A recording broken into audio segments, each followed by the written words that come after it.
오늘 하나님 말씀 함께 보겠습니다. 하나님 말씀 함께 볼 때에 고린도후서 4장 16절로 18절의 말씀입니다. 고린도후서 4장 16절로 18절의 말씀을 함께 보겠습니다.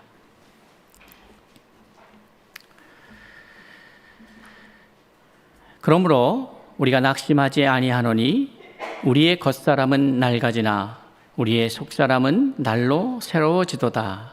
우리가 잠시 받는 환난에 경한 것이 지극히 크고 영원한 영광에 중한 것을 우리에게 이루게 함이니 우리가 주목하는 것은 보이는 것이 아니요 보이지 않는 것이니 보이는 것은 잠깐이요 보이지 않는 것은 영원함이라. 아멘. 하나님께서 오늘 바울 사도를 통해서 우리에게 주시는 말씀, 저는 오늘 고린도후서 4장 16절 이하 18절까지의 말씀 속에서 16절에 나오는 말씀, 우리의 속사람은 날로 새로워지도다 라고 하는 말씀을 중심으로 해서 함께 은혜의 말씀을 나누려고 합니다. 날로 새로워진다 라고 하는 말은 우리의 형편과 상황 속에서, 특별히 인간의 인생 속에서 쉽게 이해되기가 어려운 부분입니다. 왜냐하면 우리는 시간이 가면 갈수록 노쇠해지기 때문에, 또 시간이 가면 갈수록 우리의 눈으로도 확연히 확인될 만큼 세월이 지났구나 하는 것을 알 수가 있겠죠. 저는 어렸을 때에 제 놀이터가 교회였습니다. 그래서 교회에서 사실 사택이 교회에 있는 적이 있었기 때문에 제일 정신없었던 것이 토요일부터, 요즘은 교회가 토요일날 그렇게 막 분주하지 않지만 과거에는 토요일에 청년부 모임, 학생부 모임 이런 것들이 많이 있었습니다. 그러니까 이제 성도님들 입장에서는 교회를 오신 거지만 저의 입장에서는 저희 집으로 여러분들이 오신 게 돼버리는 거죠. 그래서 주말이 되면 정말 많은 사람들이 와서 시끌벅적지근하고 아주 사람 사는 것 같고 정신없습니다. 저희 사택이 또 오픈이 되기 때문에 선생님들도 오시고 학생들도 들어오고 이런 저런 일들이 있죠. 그러다가 예전엔 주일 저녁 예배가 있지 않았겠습니까? 그 주일 저녁 예배가 끝나고 돌아가시면 그 다음부터는 고요합니다. 집안이 고요해요. 그러면 이 약간의 허전하다 할까? 막 정신없이 이렇게 있다가 그냥 쑥 사람들이 빠져나가고 그 건물이 큰 건물에 저희 가족만 이렇게 덩그러니 남아보면 좀 썰렁하다 이런 느낌도 들 정도로 조용합니다. 그런 시간들, 그러면 이제 한편으로 그 주중에는 그 교회 예배당이 아무도 사람이 없으니까 저희 놀이터가 되죠. 그런 시간들, 그래서 오히려 제가 신학교 가서 어떤 분들은 참 세상에서 살다가 하나님이 그분들의 표현에 의하면 치셔서 깨닫고 돌아와서 신학을 한다 하는 그 좀 나이가 드신 분들도 있었고 예비역들도 있었고 그렇습니다. 그때에 보면은 그분들이 이야기하시는 그 세상 문화라고 하는 것이 저에게는 익숙하지 않기 때문에 그분들 입장에서는 교회 문화가 좀 어색한데 제 입장에서는 세상 문화가 어색한 거죠. 그래서 익숙하지 못한 그 문화의 차이가 참 신기하게도 느껴졌고 어색하게도 느껴졌던 시간들이 있었습니다. 세월이라고 하는 것이 지나서 세상에 나가서 복음을 전하고 또 사람들을 만나고 하면서 여전히 저는 교회에 관련된 분들과 만나는 시간이 훨씬 더 많습니다. 그런데 우리 성도님들은 예배가 끝나고 삶의 일터로 가다 보면 세상의 문화권 속으로 가는 거죠. 그러니까 사실 어떻게 보면 복음적으로 봤을 때에 그것이 맞는 거죠. 주님이 우리를 향하여 세상으로 가라 하셨으니까. 그런 시간들이 흘러가면서 다양한 문화권 속에서 우리가 생활을 하고 삶을 살아갑니다. 그래서 어느 때 보면 어색하던 것이 익숙함으로 자리 잡기 시작하죠. 여기서 참 우리가 신앙생활 하는 데 있어서 참 조심해야 될 부분이 있습니다. 가라 그러셔서 갔는데 가서 거기가 좋아지는 것이죠. 사실은 그곳에 가서 복음을 전하라고 가라고 하셨는데 그곳에 익숙해지기 시작하고 그 익숙함이 복음을 위한 노련함으로 작용을 하면 좋은데 그것이 아니라 그 문화권이 좋아지기 시작하는 것이죠. 이것이 우리가 삶을 살아가는 데의 어려움입니다. 그런 유혹이 있습니다. 저는 이 오늘 고린도후서의 말씀을 보면서 이 바울이 이 고린도후서를 기록하게 된 그 이유들이 이제 중요하다 이렇게 생각이 됩니다. 고린도전서의 말씀을 에베소에서 기록하고 보냈는데 이 첫 번째 서신이 그렇게 잘 작동하지 않았습니다. 고린도 교회가 매우 큰 도시고 우상 숭배가 팽배하였고 더 심각한 문제는 거짓 교사들로 인하여서 어려움을 당하고 있는 상황이었죠. 그러니까 그 거짓 교사들 입장에서는 고린도 교회를 흔들 때에 여러분 교회를 흔들 때에 큰 그 공격의 루트가 두 가지 루트가 있습니다. 하나는 뭐냐면 목회자를 흔드는 겁니다. 그러니까 고린도 교회에서 사도 바울을 흔들기 시작해요. 그래서 사도 바울을 비난하기 시작하고 사도권에 대해서 문제 제기를 하기 시작하고 이런 일이 벌어지기 시작합니다. 그런 이제 공격 루트가 하나 있고 또 하나는 뭐예요? 성도들의 가정을 공격하죠. 성도들의 가정을 공격하는 것은 다양합니다. 가정의 안에 내부적인 일도 있을 수 있으나 또 하나가 뭡니까? 경제적인 것으로 공격을 하죠. 그러다 보니까 고린도 교회도 다양한 그 사탄의 공격에 직면하게 되고 그것을 인지한 바울 사도가 이 고린도 교회를 향해서 두 번째 서신을 기록해서 보냅니다. 그것이 오늘 고린도 후서의 말씀이죠.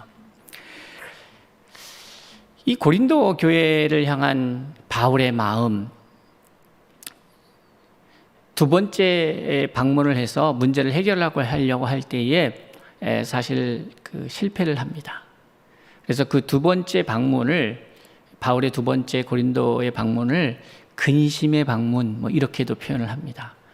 참 안타까운 마음을 갖고 간 거죠. 그런데 가갖고 배척받고 그래서 오래 사역하지 못하고 다시 와야 되는 상황이 됐습니다. 그러니까 바울의 입장에서 여러분 바울이 백전백승한 게 아니에요. 바울은 우리의 눈으로 볼 때에 실패할 때도 있고 쫓겨날 때도 있고 매 맞을 때도 있고 도망 다닐 때도 있고 합니다. 그러나 이 모든 것이 하나님의 은혜였음을 바울은 고백하는 것이죠. 그러니까 우리가 은혜라고 할 때 그 은혜의 개념이 세상의 관점에서 성공이다, 부자가 됐다, 문제가 해결됐다, 병이 나았다라는 차원의 문제를 넘어섭니다.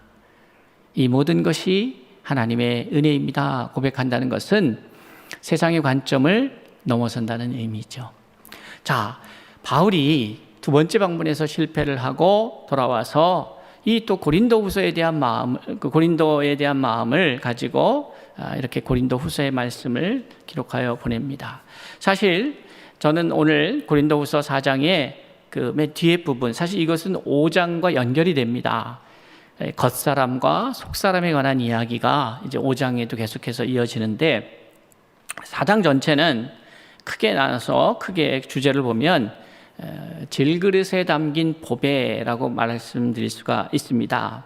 7절에 보면 우리가 이 보배를 질그릇에 가졌으니 이는 심히 큰 능력은 하나님께 있고 우리에게 있지 아니함을 알게 하려 함이라. 우리의 질그릇이 뭐예요? 우리의 육체예요. 이것을 16절 이하에서 뭐라고 표현하고 있습니까? 겉사람이라고 표현하고 있습니다. 이 겉사람과 옛사람은 다른 의미입니다. 그러니까 이 겉사람은 말 그대로 우리의 육체를 말하는 거예요. 겉의 사람. 그 옛사람이라고 하는 것은 뭐예요? 옛 생각, 습관, 관습 뭐 이런 것들을 표현하는 것이죠. 근데 여기서 말하는 겉사람은 말 그대로 겉사람이에요. 우리 육체예요. 근데 육체가 얼마나 약합니까?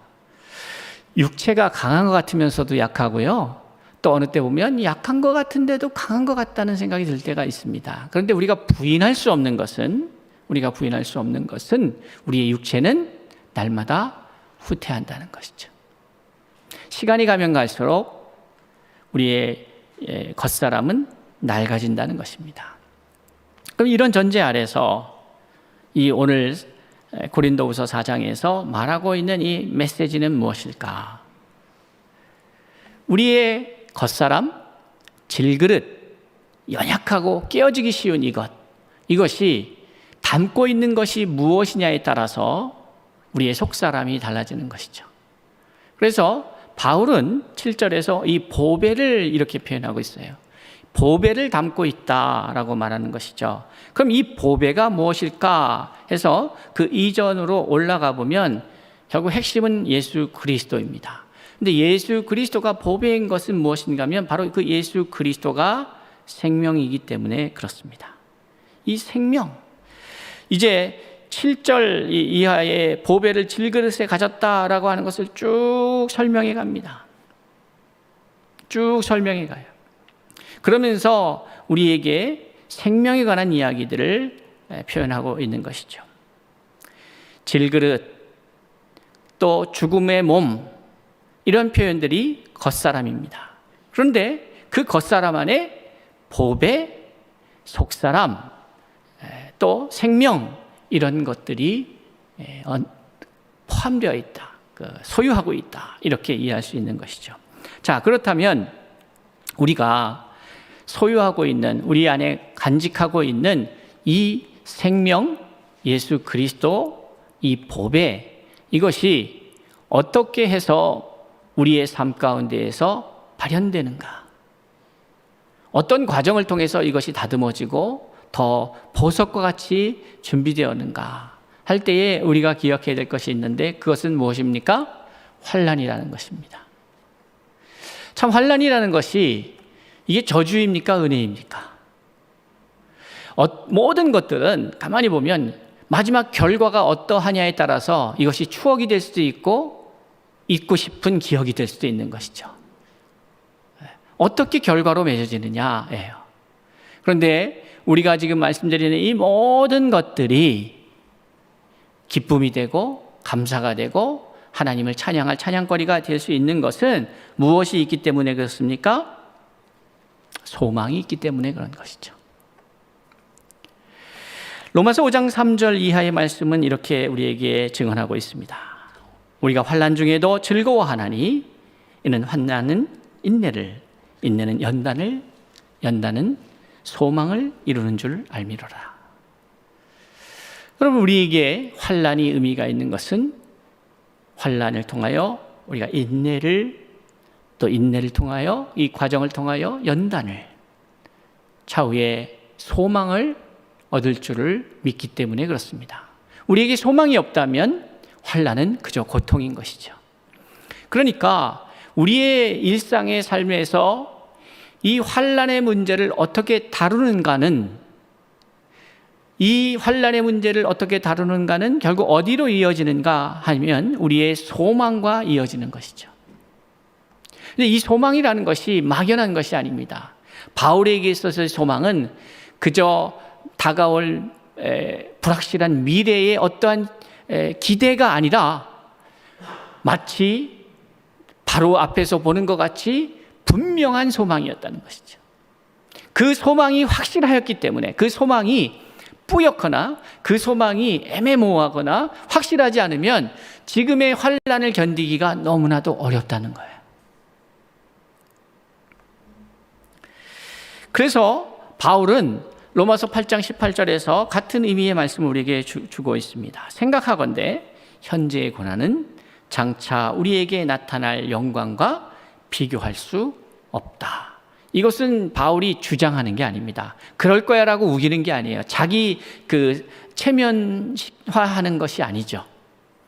자기 자신을 향해서 어떻게 견디기 위해서 자기 체면을 하는 것이 아니라 바울은 다가올 영광, 우리에게 나타날 영광을 정확하게 알고 있었어요. 그렇기 때문에 현재의 고난이 그것과 비교될 수 없다. 우리가 미래에 소망하고 있고 만나게 될 그 영광과 비교할 수 없다라는 확신이 있었기 때문에 그가 당하는 그 어려움, 고통, 환난은 인내와 연단을 통하여 다듬어지게 되는 것입니다. 여러분이 겪고 있는 현실의 문제가 있습니다. 저 자신도 겪고 있는 저희 개인의 문제가 있고 또 가정의 문제가 있고 여러 가지 이슈들이 있지 않겠습니까?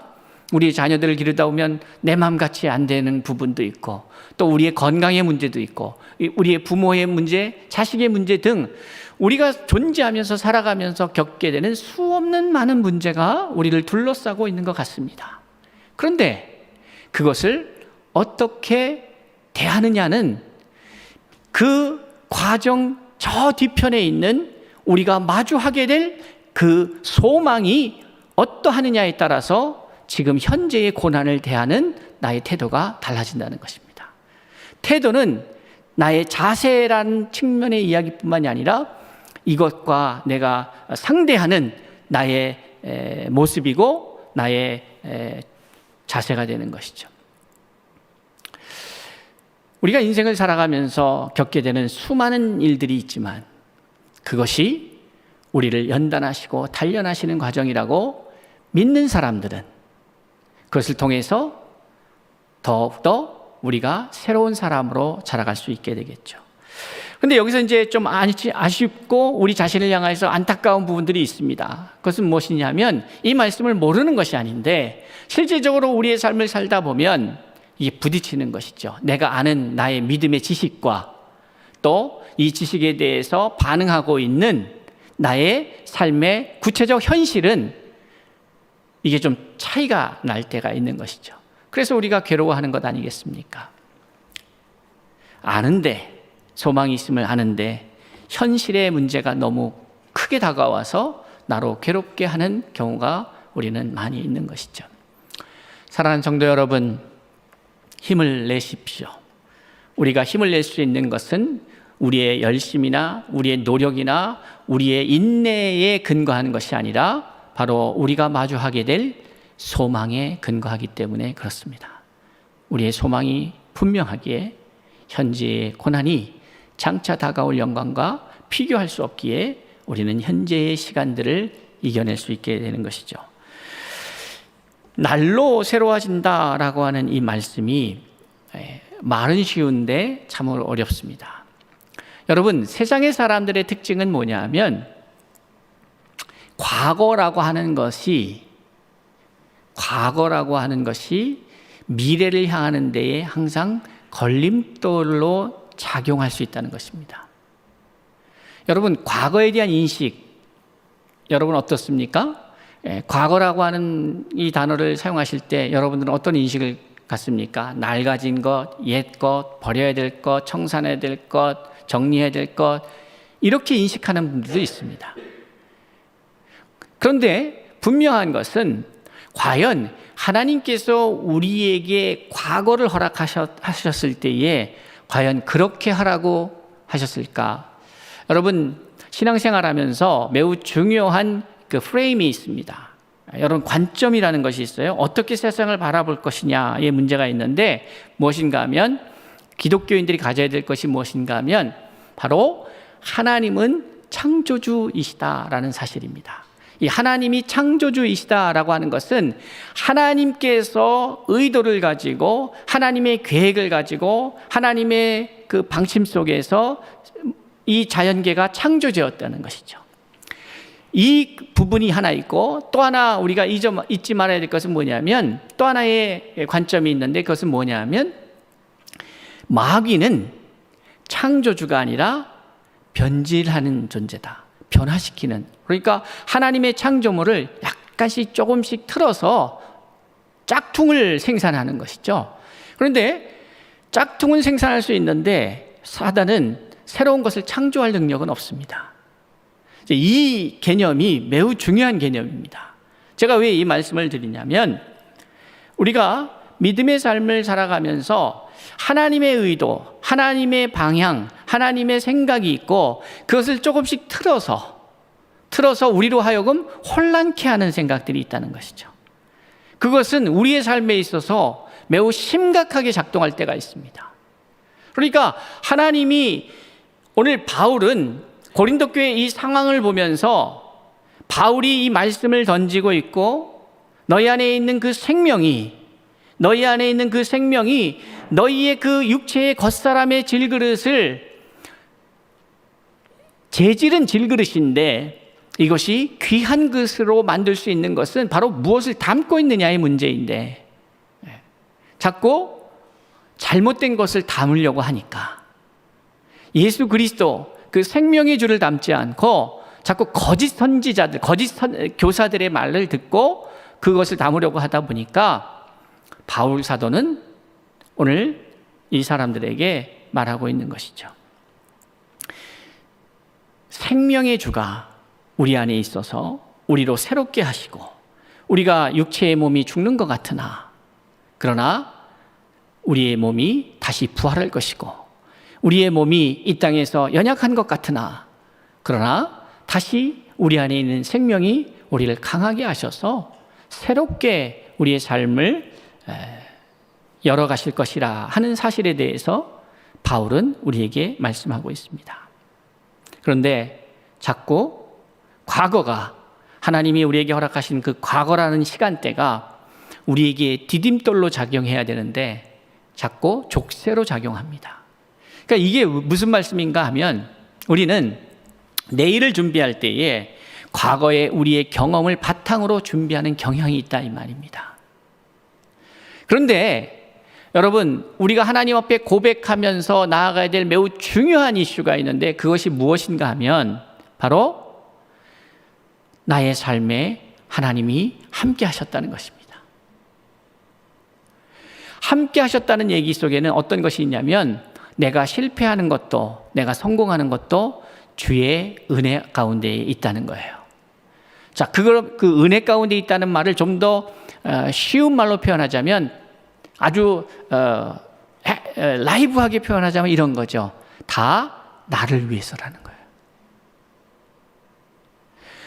그게 은혜라고 하는 말은 실패가 되었던, 성공이 되었던, 아픔이 되었던, 고통이 되었던, 기쁨이 되었던, 과거에 하나님이 나로 겪게 하신 그 모든 일이 나를 위함이라 하는 거죠. 이게 은혜라는 거예요.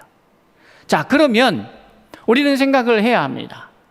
과거의 그러한 일들이 트라우마가 돼서, 과거의 내 실패가 트라우마가 돼서 도전하지 않으려고 한다는 것은, 이것은 과거의 내 일이 하나님의 은혜, 이 모든 것이 은혜입니다 라고 고백했다면 실패도 은혜고 성공도 은혜예요. 그런데 이 실패가 나에게 트라우마로 작용을 해서 나의 미래를 열어가는 데에 하나님이 새로운 날을 허락하셔서 우리에게 새로운 도전의 시간들을 주셔서 우리가 새로 만들어가야 될 역사의 시간을 주셔서 살게 한 그 기회가 있는데, 과거의 실패가 트라우마로 작용할 때에 우리는 머뭇거리게 된다는 것이죠. 그리고 내 한계, 내 생각에 갇혀서, 내 생각, 내 한계라고 하는 것은 뭐냐면 나의 과거의 시간을 통하여 형성된 나라는 것이에요. 그렇죠?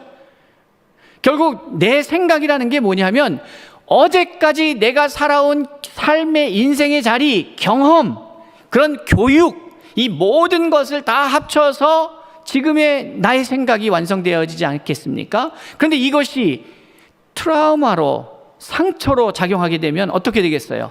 새로운 미래를 열어갈 때에 두려움이 되는 것이죠.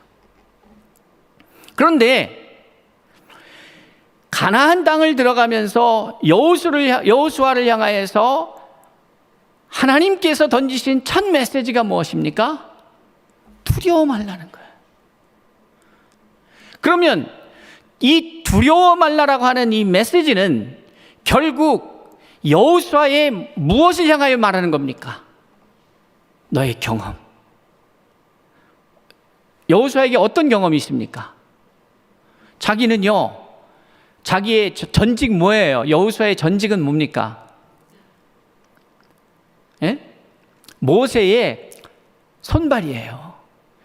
모세의 비서예요. 모세를 돕는 이에요. 비서예요. 그러니까 항상 모세가 결정하면 그냥 따르면 됐다는 거예요. 그런데 어느 순간 그러니까 자기의 경험으로는 한 번도 리더의 자리에서 뭘 한 적이 없던 거예요. 그것이 그 사람의 경험이에요. 그러니까 자기가 경험하지 못했던 것들을 이제 경험하라고 하는 거예요. 그러니까 두렵죠. 또 하나는 뭡니까? 자기가 이끌어가야 될 이 백성이 어떤 백성인지를 압니까 모릅니까? 너무 잘 알죠. 너무 잘 알아요. 왜 잘 아냐? 좋을 때는 모세 짱, 모세 최고 막 이러다가 뭔가 수가 틀리면 어떻게 됩니까? 저거 돌로 쳐 죽여야 된다 막 이렇게 나가는 거죠. 그러니까 백성을 신뢰할 수가 있겠어요, 없겠어요? 없죠. 의리가 없어. 네. 예수 믿는 사람들이 믿음, 소망, 사랑, 의리가 있어야 되는데 의리가 없단 말이에요. 그러니까 이 여호수아는 이스라엘 백성의 성향을 너무 잘 아는 거예요. 그러니까 이것이 어떻게 했겠어요? 모세를 추종하고 모세를 따르고 모세의 손발이 되어서 모세와 한 몸이 되어서 그렇게 따르던 여호수아 입장에서는 모세가 백성들 때문에 얼마나 힘들었는지를 너무 잘 알고 있잖아요. 그러니까 믿을 수가 없는 거예요. 그러니까 그 상황이 모세를 향해서 돌을 던지려고 하고 모세가 40일 동안 하나님의 산에 올라가서 십계명을 받을 때 이 사람들은 아론을 중심으로 해서 황금송아지를 만들고 딴짓 전문가들이잖아요. 만나와 메추라기를 줄 때는 와 이게 뭘까? 이게 도대체 이런 일이 있을 수가? 이렇게 하다가 이게 점점점 하루 이틀 사흘 일주일 열흘 1년 이렇게 가니까 어떻게 했어요? 도대체 이거 갖고는 안 되겠다, 못 먹겠다 말이죠. 화가 나는 거죠. 그러니까 이러한 인간의 아주 본질적으로 하나님에 대해서 반항하고 대항하고 불평하고 불만하고 이것을 너무 잘 아는 거예요. 그러니 그것이 여호수아에게는 뭘로 작용하고 있어요? 지금 이제 그 일을 모세에 대신해서 내가 그 일을 하려고 할 때에 이 이스라엘 백성들을 끌고 나가려고 한다고 할 때에 뭐로 작용했어요? 이게 트라우마로 작용하는 거죠. 이게 내가 이렇게 할 때 이 사람들이 또 나한테도 이럴 거 아닌가. 날로 새로워져야 한다는 것은 말 그대로 지나온 것을 디딤돌로 삼는 것이지 이것이 족쇄가 돼서는 안 되는 거예요. 그러니까 과거의 아픔, 슬픔, 실패가 트라우마로 작용해서는 안 되는 거죠. 또 하나, 과거의 성공이 나의 자신감으로 작용해서도 안 되는 거죠. 내가 해봐서 하는데, 우리 이런 말 많이 하잖아요. 내가 해봐서 하는데, 여러분, 그런데 우리가 잘 생각해야 돼요. 내가 해봐서 한 그것은 어제의 일이고 오늘 나는 새로운 날을 맞이하였고 새로운 환경입니다. 제가 두렵고 떨림으로 지금 2022년을 준비하는 마음은 이런 거죠. 비포 코로나 시대의 목회의 방향, 목회 철학 혹은 목회의 어떤 기능, 기술 이런 것들이 이제 애프터 코로나, 위드 코로나 시대에는 전혀 작동하지 않을 수도 있다는 것이죠. 제가 이제 다음 주에 저희 교회에 오셔서 말씀을 전해주실 목사님, 뉴욕에서 사역하시는 목사님이 말씀해 주시는데 올해 들어서 우리 선교사님들 오셔서, 그러니까 선교사님들이 귀국하시고 와서 이제 코로나 때문에 어쩔 수 없이 한국 체류 기간이 길어지고 이러면서 또 경제적으로도 어렵고 정서적으로도 어렵고 마음이 참 아프고 이렇습니다. 그래서 저희가 교회에서 모셔서 말씀도 나누고 그분들을 위로하고 격려하기도 하고 후원하기도 하고 이런 것을 예년에 비해 더 제가 좀 더 신경을 썼습니다. 많은 것은 아니지만 저희 교회가 그렇게 섬겼던 기억이 있습니다. 그런데 제가 이제 북미에 있는 교회들과 이렇게 통화하고 소식 주고받고 할 때마다 느끼는 게 뭐냐면, 미국은 재밌는 것이 제가 이렇게 보면은 여전히 마스크를 쓰게 하긴 한다고 하더라고요. 그런데 물론 이제 종교적으로 혹은 어떤 신념적으로 그걸 거부하는 분들도 있고 백신을 안 맞는 분들도 있는 것 같습니다. 그런데 어쨌든 많은 분들이 협조하고 있죠. 그런데 운동장, 이 스포츠 지금 메이저리그 같은 경우는 지금 각 그 리그별로 지금 챔피언십을 하고 있는 것 같은데 보면은 그 수많은 사람 관중들이 모여서 영국 같은 경우 축구 때문에도 난리지 않습니까? 프리미어 리그가. 그런데 보면은 마스크도 안 쓰고 그 많은 사람들이 그렇게 해요. 물론 영국은 우리하고 방역 체계가 좀 단계가 다르겠지만요. 그러니까 그런데 재밌는 건 뭐냐면 이상하게 사람들이 갈 때 다 가면서 교회는 안 온다는 거예요. 한국 상황도 그런 것 같지 않습니까? 식당에 가보면요, 밥 먹으면서 마스크를 하고 먹을 수 없잖아요. 그런데 식당에 아주 꽉꽉 차요. 교회는 사실 안전할 수밖에 없는 게 우리 교회는 특히 성향 자체도 우리는 막 반갑게 막 이렇게 막 별로 이렇게 서로 반가워하지 않으시잖아요. 되게 나이스하잖아요. 거리를 이렇게 두시고. 응? 그리고 뭐 예배 시간 내내 저만 떠들지 뭐 여러분이 떠듭니까? 뭐가 전염이 되겠어요? 그럼에도 불구하고 이상하게 교회는, 그러니까 북미에 있는 한인교회 목사님들이 저한테 참 뭐 그냥 이렇게 아픈 마음을 좀 나누면서 그래요. 다 가는데 교회는 안 온다는 거예요. 놀러도 가요, 여행도 가요. 그런데 교회는 안 온다는 거예요. 저는 여러분이 아시다시피 뭐 제 스타일 자체가 교회에 목숨 걸고 나와야 됩니다 하는 사람은 아닙니다. 근데 제가 우려하는 것은 교회를 나오느냐 안 나오느냐의 문제라기보다는 우리가 우리의 일상을 살아가면서 하나님과의 관계에 있어서 어떻게 설정하고 가느냐. 자, 중요한 것은 이거죠. 우리가 어떠한 행위를 가지고 이게 이렇게 단편적인 그 행위를 가지고 일반화하는 것은 대단히 위험성이 있습니다. 왜냐하면 사람마다 수준이 다르고 사람마다 상황과 환경이 다르기 때문에 그렇습니다.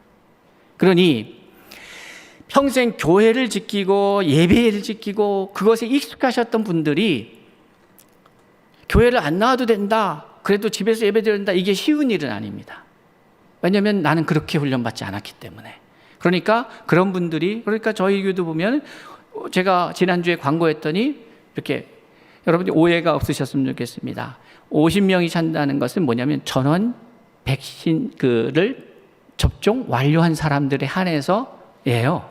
그러니까 제가 말씀드린 것은 여러분들이 여기 참석하려면 다 백신이 완료되어야, 물론 우리가 그것을 모르고 오실 수도 있고 그것을 깜빡하고 오실 수도 있어요. 어쨌든 여기서 확진자가 발생하지 않으면 되지만 감사하게도. 그러나 이제 다음 주에도 보면은 저희 교회도 백신 접종 완료한 분들이 많으시니까 완료하신 분들은 오셔라. 완료하신 분들. 완료가 안 된 분들은 안 오셔라. 오시지 않아도 된다. 그런데 오고 안 오고의 문제가 아닙니다. 우리가 우리의 인생을 살아가면서 항상 어떤 마음으로 갖고 있냐면 나의 경험을 기반으로 살 것이냐 아니면 나의 경험에 갇혀서 살 것이냐가 우리의 인생을 열어가는 데 매우 중요한 관점이에요. 여호수아는 두려웠던 거예요. 자기가 자기의 경험을 보건대 자기는 할 수 없다고 생각하니까 두려웠던 거예요. 그런데 하나님께서 그러한 여호수아에게 던진 메시지는 무엇입니까? 내가 모세와 함께한 것처럼. 이 말을 잘 이해하실 필요가 있어요. 그 같은 방식으로 너를 하겠다 이런 의미도 있지만 더 깊은 의미는 이거죠. 모세와 함께한 하나님은 현재적 하나님이었습니까? 과거의 하나님이었습니까? 여호수아의 시점에서 보면 모세와 함께했던 하나님은 과거였죠. 그렇죠? 과거 40년이었어요. 그런데 하나님 입장에서 보면 하나님은 항상 현재적으로 존재하시잖아요. 그러니까 하나님이 모세와 함께했던 것은 모세와 함께했던 그 현재적 하나님이 여호수아 너에게도 같이 할 거야. 그러니까 너는 모세와 함께하면서 겪었던 그 경험에 갇혀서 살지 마. 내가 너와 함께하니까. 이 이야기거든요. 여러분, 우리는 아브라함의 하나님을 믿는 것입니까? 그렇지 않습니다. 아브라함 시대에 역사하셨던 지금 현재 나의 하나님을 믿는 거죠. 아브라함의 하나님을 믿는 게 아니에요. 이삭의 하나님, 야곱의 하나님이 아니에요. 이사야의 하나님도 아니고 베드로의, 바울의 하나님도 아닙니다. 저와 여러분은 누구의 하나님이에요? 나의 하나님. 지금 나와 나의 현재와 함께하고 있는 그 하나님을 나는 믿고 있는 거죠. 그렇다면 아브라함의 시대에는 아브라함의 어려움이 있었을 거예요. 모세의 시대에는 모세의 어려움이 있었어요. 그런데 아브라함의 시대의 어려움이나 모세의 시대의 어려움이나 엘리야 시대의 어려움이나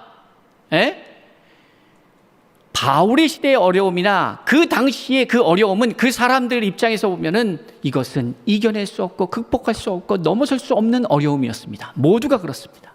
그런데 그때에 그들이 승리할 수 있었던 비결은 무엇인가 보니까 그것에 항상 하나님이 함께 하셨기 때문이에요.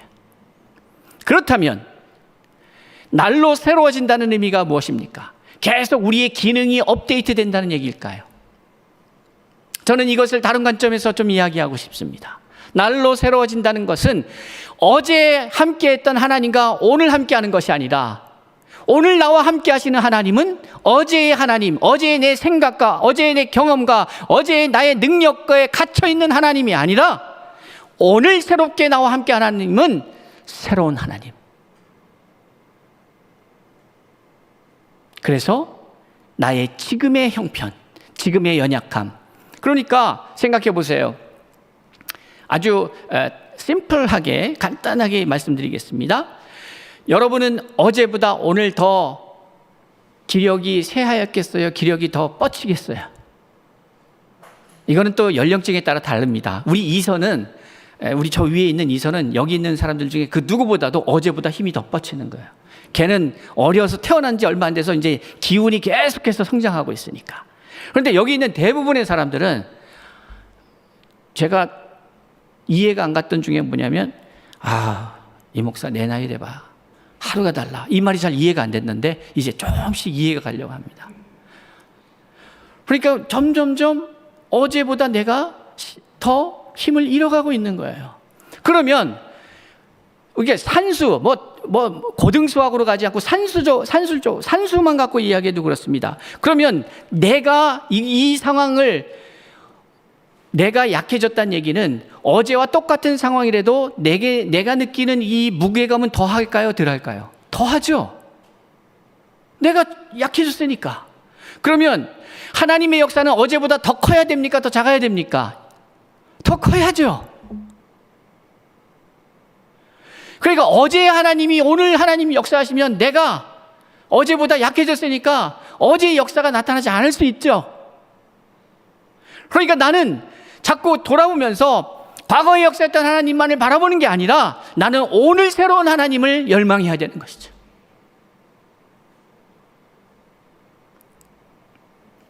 날마다 새로워진다는 것은 나의 기능이 날마다 발전한다 이런 의미도 있어요. 나의 속사람이 새로워진다는 것은 날마다 내 믿음이 자랑한다는 의미가 있죠. 그러나 우리의 믿음은 무엇과 연계되냐면 하나님의 존재와 연결되는 거예요. 그러니까 하나님이 나와 어떻게 역사하시느냐. 여러분, 하나님께서는 모세에게 했던 똑같은 방식으로 여호수아 너와 함께 하겠다라는 그런 메시지가 아닌 거예요. 모세와 함께 했던 내가 너와 함께 했다는 것은 그 방식으로 너와 함께 하겠다는 얘기가 아니라 모세에 직면했던 그 상황을 넉넉히 이겼던 나 하나님, 이제 여호수아 너와 함께 하면서 너의 문제를 넉넉히 이길 하나님으로서 나는 너와 함께 할 것이다 말이죠. 어떻게 보면 엘리야 시대보다 더 어려운 상황이 엘리사의 시대 아니겠습니까? 그러니까 엘리사가 참 어려운 거를 갑절의 은혜를 원해요. 왜? 더 어려운 시대니까. 그러면 과거보다 지금이 신앙생활하기 더 어렵습니까? 쉽습니까? 더 어렵습니다. 문명이 발달할수록, 삶이 편해질수록, 자본주의가 팽배해질수록, 부가 더 더해질수록 우리 인간은 더 신앙생활하기가 힘들어요. 점점점 하나님을 떠나는 거예요. 그러니까 우리한테 무엇이 필요해요? 저의 입장에서는 뭐예요? 원로 목사님보다 갑절의 은혜가 필요한 거예요. 우리 젊은 집사님들, 갑절에 우리의 원로 장로님들과 선배들보다 갑절의 은혜가 필요한 시대를 살고 있는데 과연 우리가 갑절의 은혜를 구하고 있는가? 오히려 제가 이용우 장로님 뵌 지가 참 오래됐습니다. 이 교회에서. 근데 장로님 뵐 때마다 이제 신방 가서 뵐 때도 그랬어요. 저희 목사님 우리 참 삼각산 많이 올랐습니다. 네, 지금은 삼각산이 소리가 조용하잖아요. 새소리만 있죠. 기도 소리가 있던 그 부르짖음이 있던.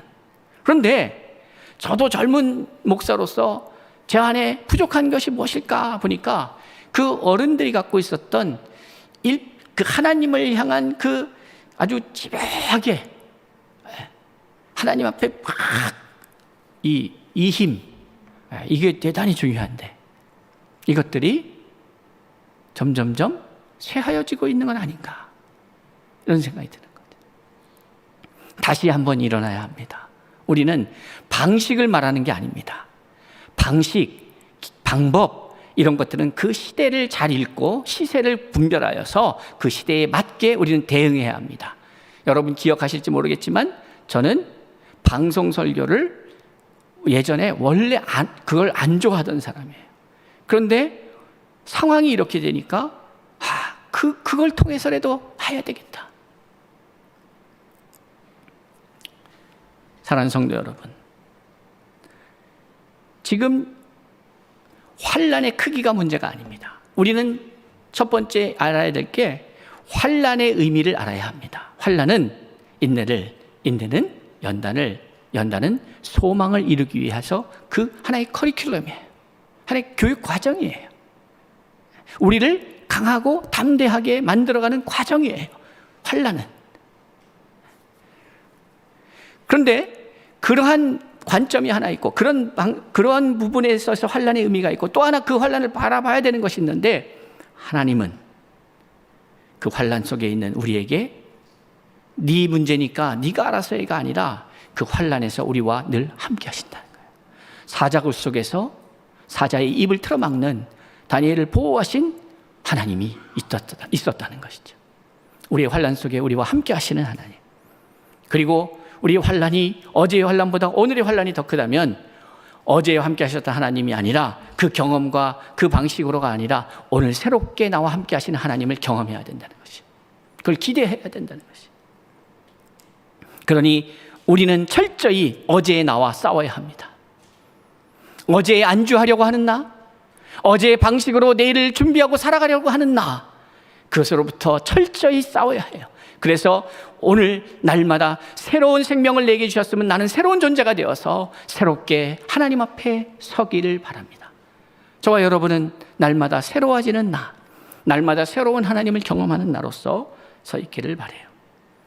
내 속사람이 하나님의 말씀은요 살아있는 말씀이에요. 과거의 말씀이 아닙니다. 기록된 말씀, 그 말씀은 과거에 기록되었으나 이 기록된 말씀은 지금도 살아서 역사하시는 현재적 말씀이에요. 그 말씀이 나의 현재적 말씀으로 존재할 때에 내게 믿음이 발동이 되고 믿음의 역사가 나타나는 겁니다. 과거의 역사에 머물러 있는 말씀은 아브라함이 하나님이 되는 거예요. 아브라함과 역사하셨던 하나님이 되는 거예요. 모세와 역사하셨던 과거 원료의 하나님이 되는 거예요. 그런데 현재 진행형의 하나님은 나와 역사하시는 하나님이어야 되는 거예요. 그러기 위해서는 내가 날마다 죽어야 되는 거예요. 어제의 내가 아닙니다. 서울중심교회 코디엠교회가 45년이라고 하는 것은 45년 동안 매일매일 역사하셨던 하나님을 기억하라는 것이지 45년의 역사의 가치라는 얘기가 아닌 거예요. 그거를 우상시하라는 얘기도 아니에요. 그것에 묶여 있으라는 얘기 아니에요. 그거에 관습 우리는 45년 동안 이렇게 왔는데 그렇게 해서는 내일을 열어갈 수가 없는 거예요. 그러니 오늘 나는 신앙생활을 50년을 했던 60년을 했던 70년을 했던 나는 하나님 앞에 오늘 하루인 거예요. 오늘 나는 하나님 앞에 서야 되는 거예요. 내가 얼마를 했다가 아니라 나는 지금 하나님 앞에 어떡하냐, 나는 과거에 어떻게 믿었다의 문제가 아니라 나는 지금 어떠한 모습으로 있는가 하나님 앞에. 날마다 새로워지는 우리 서울충신교회와 코디엠교회 성도들이 될 수 있기를 주의 이름으로 축복합니다. 날마다 새로워진다는 것은, 내 자신이 새로워진다는 의미 속에 또 하나 더해지는 것은 날마다 새로운 하나님을 경험하는 것이죠. 우리의 과거에 팔목 잡히고 과거가 우리의 미래를 향하여 나가는데 족쇄가 되는 것이 아니라 디딤돌이 되어서, 과거에도 저렇게 역사하셨던 하나님, 나의 생각과 나의 그 폭과 나의 역량을 넘어서 역사하셔서 지금 나를 여기 있게 하신 하나님이 내일 마주하게 될 어려움과 고난과 시련이 내가 감당할 수 없을 것처럼 느껴지고 내가 이루어갈 수 없는 것처럼 느껴지지만, 역시 과거에도 그랬던 나를 구원하셨던 하나님이, 이기게 하셨던 하나님이 내일의 나도 승리의 나로 만들어 가실 그 하나님을 기대하면서 그 소망 가운데에서 지금의 환난과 이 역경을, 이 어려움을, 고난을 넉넉히 이겨내는 저와 여러분, 우리 서울충신교회와 코디엠교회 성도들이 다 될 수 있기를 주의 이름으로 축원합니다. 기도하겠습니다.